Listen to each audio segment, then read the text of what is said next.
šie pedagogi kvalitatīvi un vispār būtu pedagogi. Tātad mums ir iespēja cilvēkiem atbraukt, pilsētu maksā, mums ir iespēja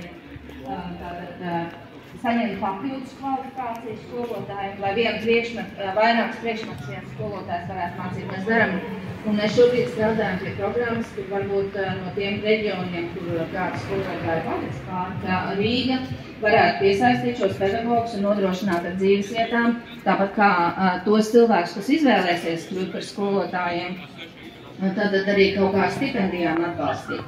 Bet kamēr mēs kā sabiedrība nesapratīsim, ka izglītība ir vērtība un nevis tikai vārdos, tad arī mūsu darbos, ka tai skolā ir jābūt kādam cilvēkam, ka skolotāja profesija vienmēr ir bijusi prestiža. Tas ir cilvēks, kuram mēs uzticam savus bērnus un viņu nākotni. Un tas mans uzdevums, manuprāt, ir radīt apstākļus, kur viens skolotājs, kas ir iegājis skolā pie mūsu bērniem, redz viņu dzīvi,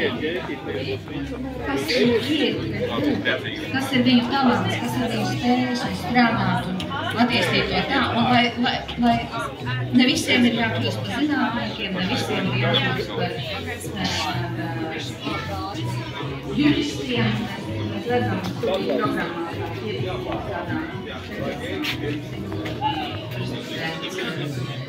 sociālā zinātnes un tā. Bet tas, ko mēs darām, katrs viens